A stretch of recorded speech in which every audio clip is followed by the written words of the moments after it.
For Those Who Are Politically Wise, a show about the lives of Christians in Ohio involved with politics. Introducing your host, Reverend Thomas Wise. Greetings, my fellow patriots, saints, and sinners. The show is titled Politically Wise, and I am your host, Reverend Thomas Wise. At the end of the show, there will be a blessing. Don't miss it. But first, a word from our sponsor. Next time you're thinking about beating the train, think again. It takes a typical freight train traveling 50 miles an hour, 1.5 miles to stop. That's nearly 18 football fields. Don't try to beat the train. Ohio's roads can be highways or dieways. The choice is yours. A message from Operation Lifesaver and this station. The opinions and statements on this show belong to those who give them. The rest of the show belongs to Thomas Wise Words, all rights reserved. The show is titled Politically Wise, and I am your host, Reverend Thomas Wise.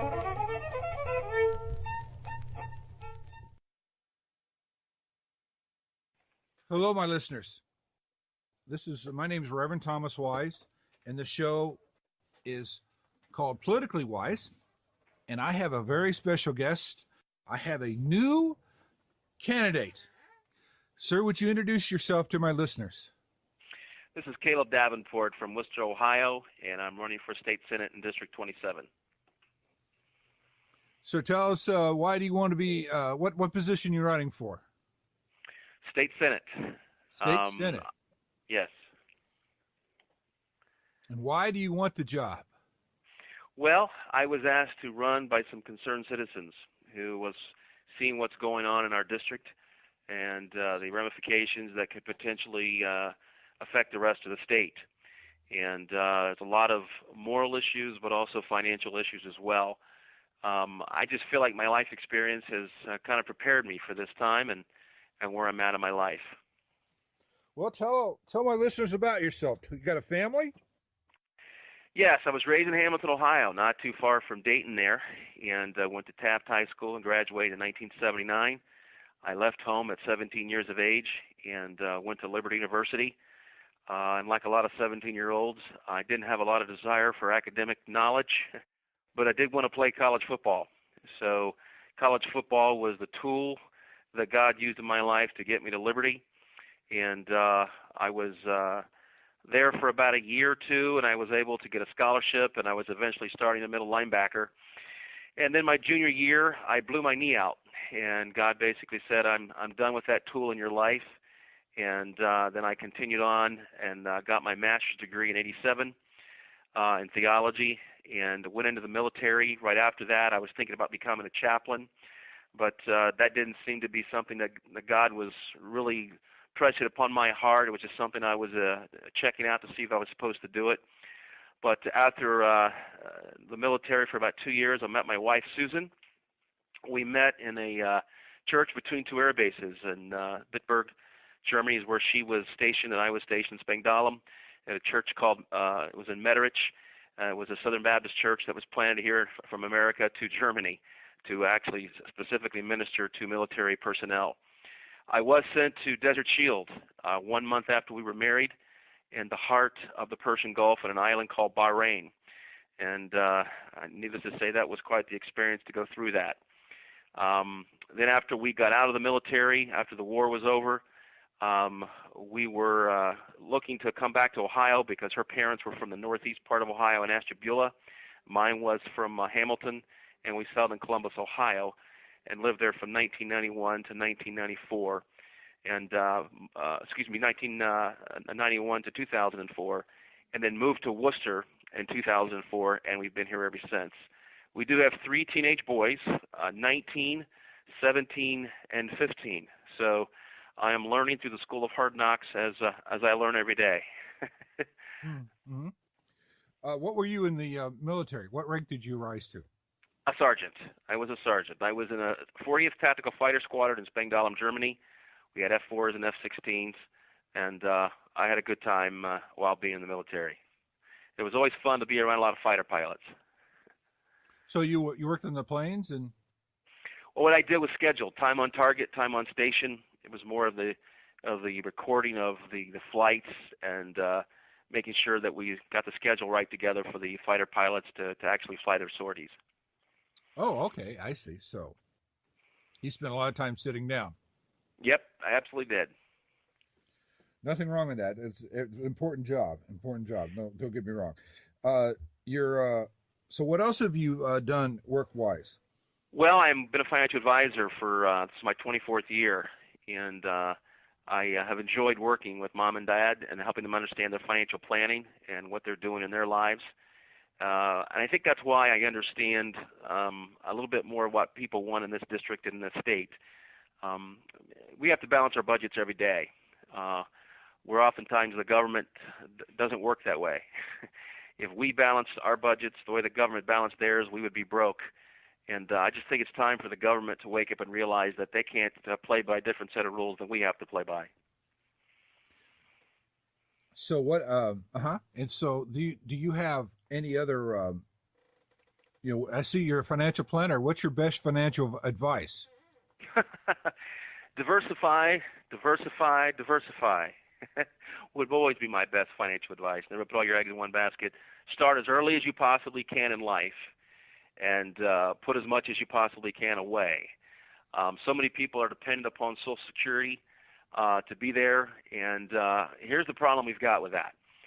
Right now, we are having a very small population born in this country, and that's been going on for the past 10 years, as we know that many people have not been having children, and of course, we're also paying for the sin of abortion because we will not have enough people, enough children that will be able to support the largest population ever born in the history of our country, which was during the baby boom of 1945 to 1964. So the law of sowing and reaping is beginning to show its head. And when you break God's laws, you will eventually have to pay the price for that. I see. Have you looked at the current budget at the State House? Well, I haven't looked at it in its entirely. I am somewhat aware with the budget issues. This was something I had a conversation with the Akron Beacon Journal yesterday, which was on the bill was HB 59, and one of the problems I really had with it was the raising of taxes, and also the seniors lost their homestead exemption if they made more than $30,000, and I specifically, asked my opponent or talked to my opponent about that during the interview with the Akron Beacon Journal, and I said personally, I just don't see how you can do that and let a senior lose that exemption when $30,000 is really not a lot of money to make today for a lot of people. And I said, need to raise it a lot higher than $30,000. And they said, where would you put it? I said, well, I may at least start at $200 because I think that seniors today are doing everything they can to earn a living and oftentimes have to make ends meet on very little. What was the purpose of the exemption? What did they have it enacted for originally for? Well, obviously, it was to help seniors to be able to, not have to pay more taxes on their real estate, and it was to give them a break. But as I said, they pretty much penalized seniors by having them pay more in taxes by losing that exemption. Well, yes. Okay. So let me play this role with you. You are say like you're successful in your primary and successful in general election. In December, sometime you walk into the president of the Senate's office, and you sit down, and the person there congratulates you on a well-run race. Now let's get to work, he says to you. What committees do you want to apply for? Well, what would your answer be? I obviously would want to be on the financial committee, the financial budget committee. I definitely want to talk about the input I want to give there and begin to understand that we cannot keep raising taxes and keep spending money without being accountable for it. That's definitely something I'd like to be a part of. I'd like to talk about the moral issues of this country as well, especially the state. Right now, there's a bill that my opponent is proposing called SB 125, and he was the main sponsor, primary sponsor of this bill. And this bill basically says that if you own a business and you are a Christian and you believe a marriage is between a man and a woman, that no longer are you allowed to hold that as a conviction, because if you do and you are not willing to service a homosexual wedding, those homosexuals can end up suing you because you will not participate in that wedding and you will not service that wedding, whether it be as a photographer, whether it be as a baker, whether it be as a florist. They did put an exemption in there because they were pretty smart about it, and given a clergy and pastors an exemption. And they say, even though basically we realize you're breaking the law, we will give you an exemption at this point in time. And that is code for down the road, when more and more people are willing to accept this law, we will begin to sue the pastors as well. So it's really heating up with the homosexual agenda and what is happening. And I want people to understand, I love homosexual people. I have nothing against homosexual people. But the First Amendment protects our rights. It gives us the right, as Christians, to exercise our religion. And part of exercising our religion is believing that a marriage is between a man and a woman. And to hold that is a deep-seated conviction. For someone, though, to violate our conscience and say, no, you're not allowed to have that conviction, you have to participate in this wedding, you have to provide that service, I think is a direct violation of the First Amendment. And we will be right back after the break. To some people, they're just a pet, a dog or a cat. But to you, they're part of your family. They've shared your lives, provided companionship, and given unconditional love. And just like when a human family member passes on, you want your four-legged family members to be treated with dignity. Baker, Hazel, and Snyder Funeral Home and Crematory has been caring for families since 1941 and now offers the same level of service for your pets at Snyder Pet Crematory. Call 274-1151. 274-1151. The show is titled Politically Wise, and I am your host, Reverend Thomas Wise.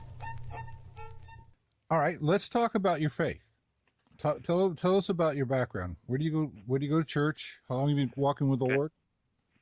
Good question. My father was raised in Kentucky. He moved to Hamilton, Ohio, and settled his family there. I have two older brothers, one younger sister.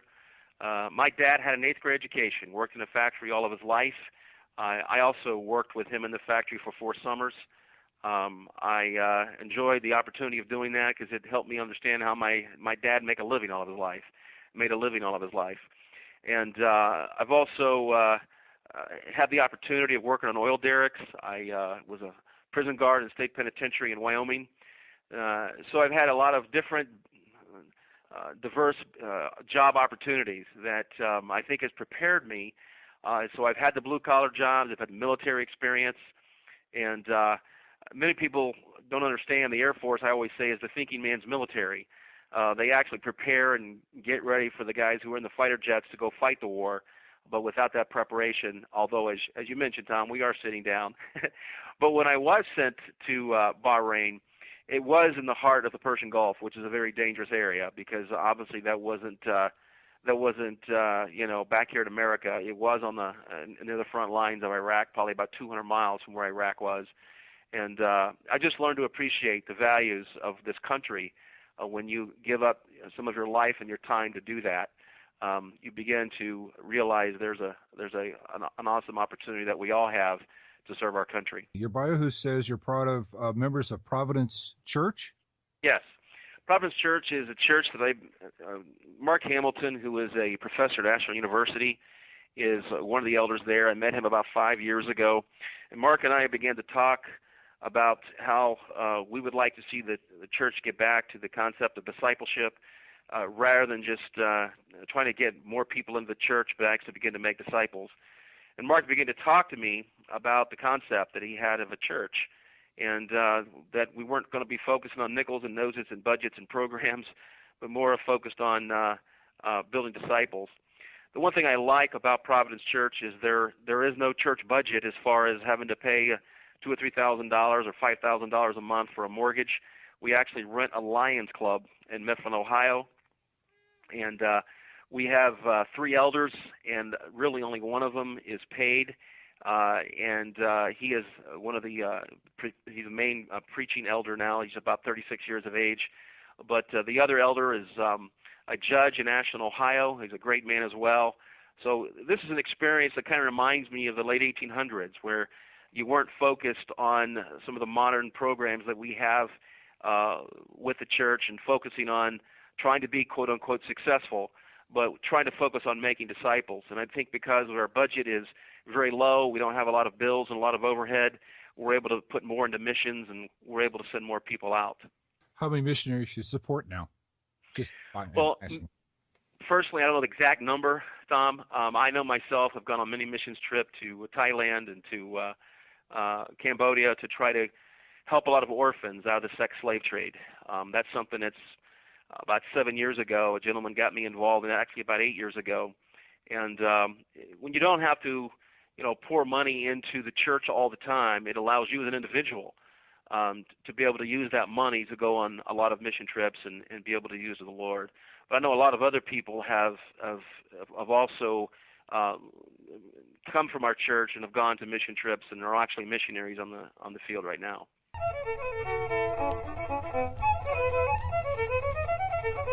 The show is titled Politically Wise, and I am your host, Reverend Thomas Wise.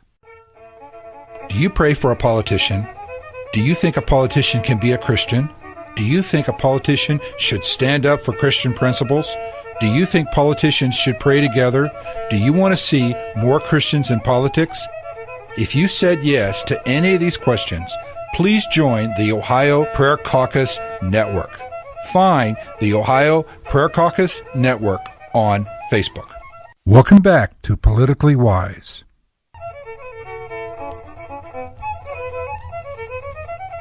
If you want to email me, you may do so at politically.wise@gmail.com. Please like us on our Facebook page, Politically Wise. Let me get back. If you're in that office with the president of the Senate, and he says to you, "Well, we got all the people we want on finance. We got all the people we want on retirement. We got all the people." What other ones would you think you'd like to sit on? Well, I think what I have to do at the time is see what's available. I mean, I'm going to go with what my passions are first, and now we're getting down to the third and fourth categories, and I'd have to just see what at that time when it's available. Probably workforce development. Possibly. I really would like to see more interaction between educational learning and vocational jobs. There's very little training and apprenticeships that are being done right now between high school when you're graduating and actually hands-on practical experience. And many people are graduating from high school having no idea what they're going to do because they never had any kind of apprenticeship to show them what to do. And there are employers right now looking for a skilled workforce, but they can't find them because there never was any hands-on training into the higher skilled manufacturing jobs. And that's a big frustration right now for employers.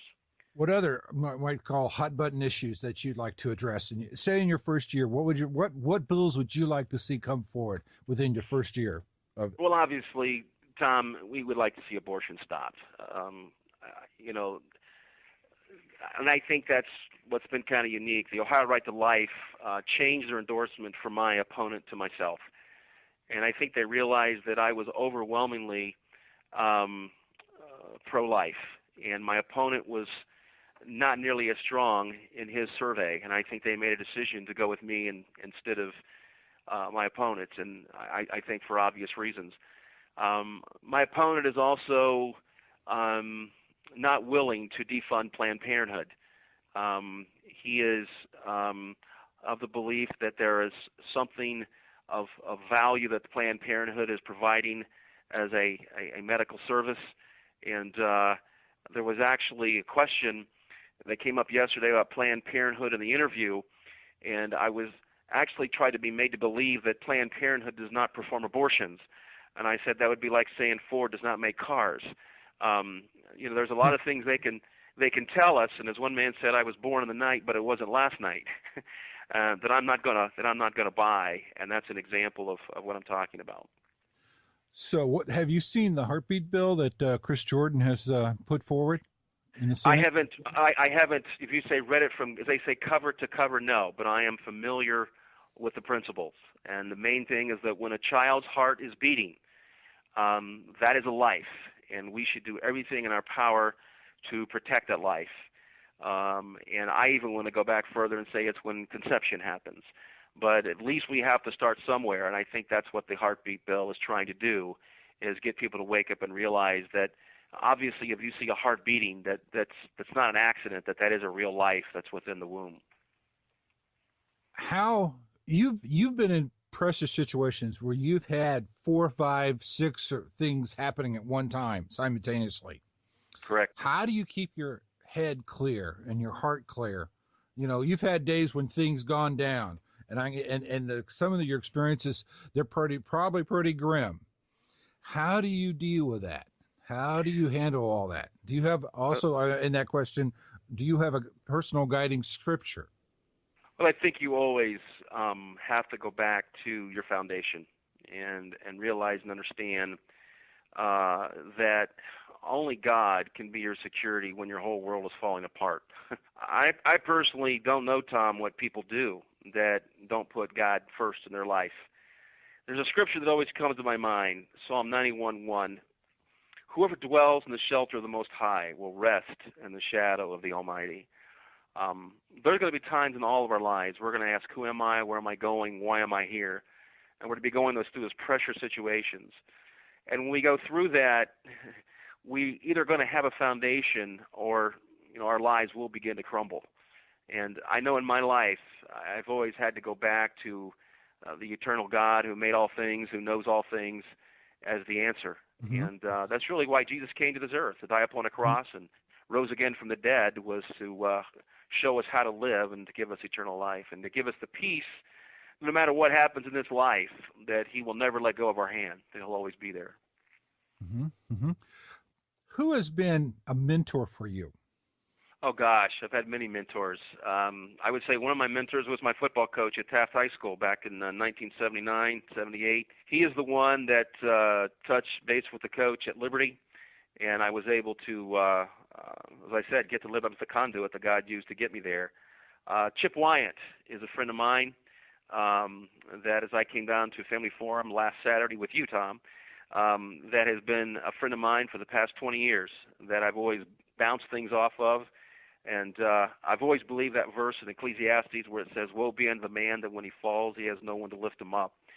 Chip has always been that individual I could bounce things off of and that I could get his opinion. And, of course, Mark Hamilton is one of those mentors as well, as I mentioned to you a while ago, as a pastor. Tell me how you handle a bad day. How do I handle a bad day? I guess I go back to Romans 8:28, and we know that all things work together for good to them that love the Lord, to those who have been called according to his purpose. And I think the thing is that we're all going to have bad days. Someone said one time, it's not what happens to you, it's how you handle what happens to you. You just have to accept the fact that God's sovereign. Job, when he was going through his pain and his suffering and his hurting, he came to the realization that he said, though he slay me, yet I will serve him. And that's what God is looking for, is people that will be faithful and that are willing to honor him no matter what happens, rather than panic. As someone said, there is no panic in heaven, only plans. And God has to bring us through the furnace sometimes. James 1 says, count it all joy, my brethren, when you encounter various trials, knowing that the test of your faith produces endurance, and let endurance have its perfect work in you, that you may be complete, lacking in nothing. So trials come for a reason. They come to change us, to mold us. None of us like them. We always fight them. Our flesh never wants to go through them. But they're God's way of putting us through the furnace and through the fire to make us what he wants us to be. I remember when I blew my knee out of Liberty, I knew my career was done. I always had a desire to even go to a higher level, but I knew my career was done. And I wrote in my Bible that night that it happened, September 19th, 1981, God's will was done in my life. And there are times you just have to accept that this is God's will.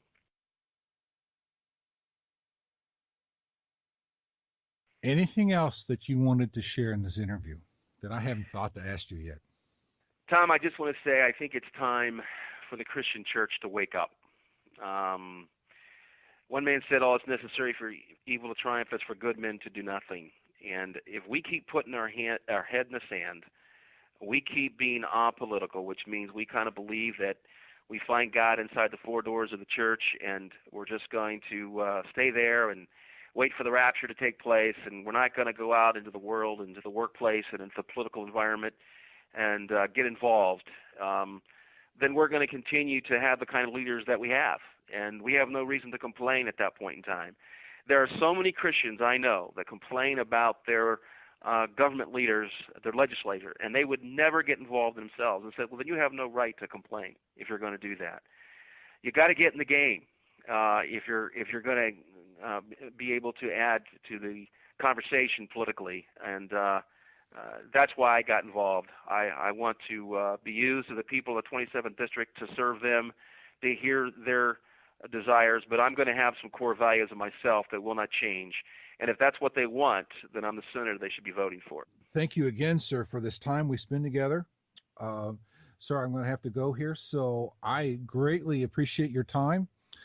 So my listeners, I've been interviewing Kevin Davenport. He's running for the Ohio Senate District number 27.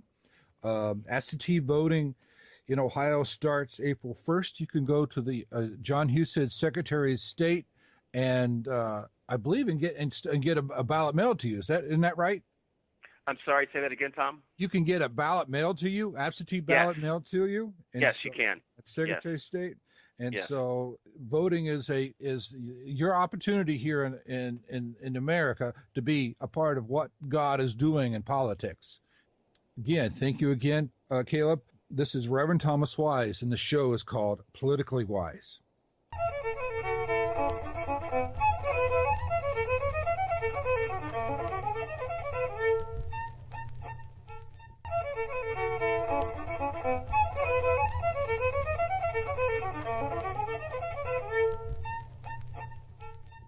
It's the invisible war, and it's going on all around us. It's the kingdom of light clashing with the kingdom of darkness. It's principalities and powers, archangels pitted against rulers of darkness in high places. What's your place in the battle? On your knees. It's the sound of prayer, launching from the lips and hearts of God's people, lifting up a standard. It's the sound of heaven answering the call, unleashing divine power, demolishing strongholds. You've heard the call, where is the God of Elijah? But the real question is, where are the Elijahs of God? Will you be an Elijah for your country? The battle begins on your knees for such a time as this. The National Day of Prayer is the first Thursday in May, but the time to start praying for our nation is now. Find out more at nationaldayofprayer.org. nationaldayofprayer.org.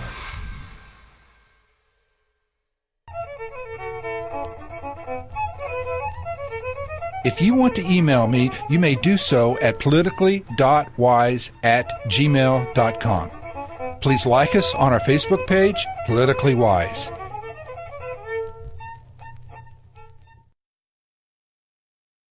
The show is titled Politically Wise, and I am your host, Reverend Thomas Wise.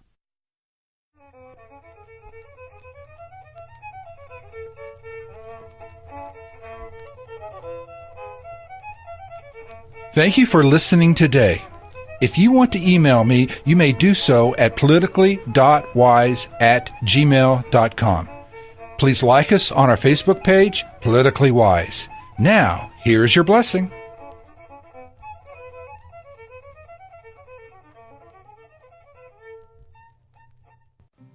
Blessings today is based on Psalms chapter 17, verses 1 through 4.